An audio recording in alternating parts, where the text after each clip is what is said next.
অত্র এলাকার একজন সিনিয়র সিটিজেন,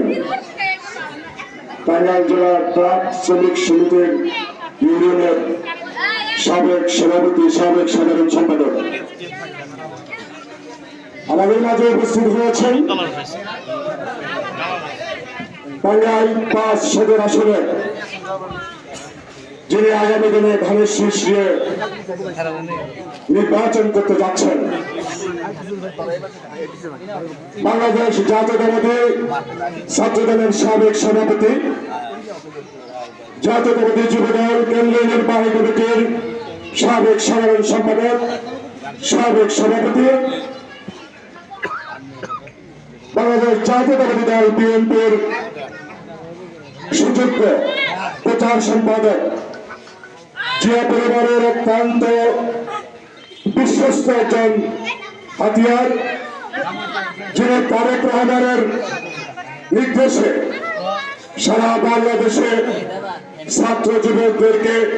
ঐক্যবদ্ধ করার জন্য নিজের জীবনকে উৎসর্গ করে দিয়েছিলেন। এক কথায় বলা যেতে পারে তারুণ্যের অহংকার বিএনপির ভারপ্রাপ্ত চেয়ারম্যান জনাব তারেক রহমান সাহেবের সেনাপতির দায়িত্ব পালন করেছিলেন আন্দোলনের মাঠে। তার জন্য তাকে বারবার কারা নির্যাতিত হতে হয়েছে, বারবার রিমান্ডে থাকতে হয়েছে। বিভিন্ন সময় তিনি স্বৈরাচারী শেখ হাসিনার নির্দেশে পেটুয়া পুলিশ বাহিনীর গুলিতে বারবার তার শরীর থেকে রক্ত চলেছে। সেই বিপ্লবী সুযোগ্য টাঙ্গাইল সদর ৫ আসনে যিনি আগামী দিনে আমাদের অভিভাবকের দায়িত্ব নেওয়ার জন্য মনস্থির করেছেন, সেই বিপ্লবী নেতা সুলতান সালাউদ্দিন টুকু আমাদের মাঝে উপস্থিত রয়েছেন। টাঙ্গাইল পৌরসভার জনগণের মেয়র মৌলানা আব্দুল হামিদ খান ভাসানের সুযোগ্য নাতি, টাঙ্গাইল পৌরসভার ২ বারের চেয়ারম্যান জনাব শামসুল হক সাহেবের সুযোগ্য পুত্র মাহমুদুল হক সহ আমাদের মাঝে উপস্থিত সাবেক ছাত্র নেতা এডিশনাল পিপি লাল মাহমুদ,